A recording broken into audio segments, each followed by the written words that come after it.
Good morning mga sis, this is Explore Bataan Vlog, ang vlogger ng Bataan, kaya mapapasabi ka na lang talaga ng Let's Go Bataan, At dahil nga laging a day in my life yung ginagawa natin, night in my life naman tayo, at kakauwi ko nga lang pala niyan galing prayer meeting, at nagbihis nga lang tayo sa mga oras na yan, at lumabas nga pala tayo sa mga oras na yan kasi bibili tayo sa may tindahan, sa may kanto lang tayo bibili.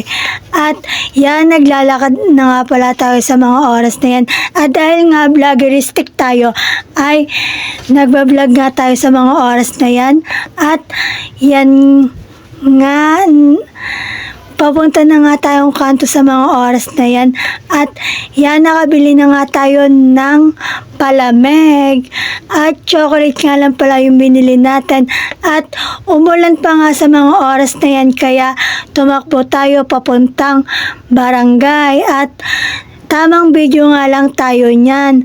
At hindi pa nga pala ako nakauwi sa mga oras na yan dahil nga umuulan na sa mga oras na yan, kaya hindi pa tayo nakauwi. At na nga lang nakita natin si Edwin De Leon at hinatid niya ako sa amin, kaya ako nakauwi. Napakalakas nga naman talaga ng ulan, at kumakain na nga tayo sa mga oras na yan, pero bago tayo kumain, nagpray muna tayo. At yan, pagkatapos ko nga pala kumain ay dali-dali na ako nag-toothbrush at hinugasan ko na rin ang aking pinagkainan. At buti naman bumalik na yung boses ko.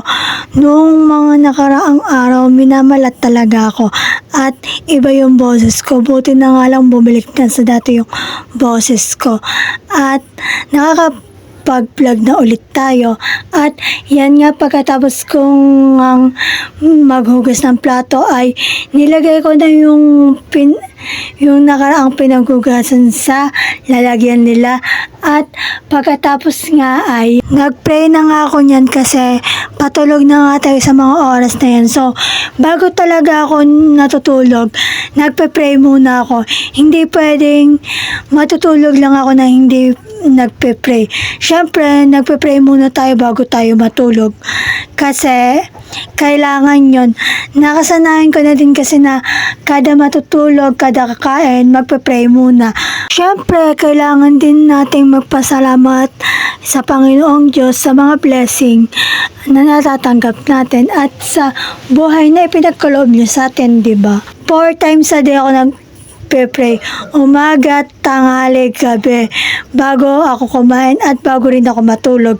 At yan, nagsasalita nga tayo sa mga oras na yan, at patulog na nga tayo sa mga oras na yan. At yun lang naman for today's video. Wag nyo nga pala kakalimutan mag-like, comment, share, and follow sa aking Facebook page, at mag-subscribe na rin kayo sa aking YouTube channel. At yun lang. God bless. I love you all. Salamat sa suporta. Bye!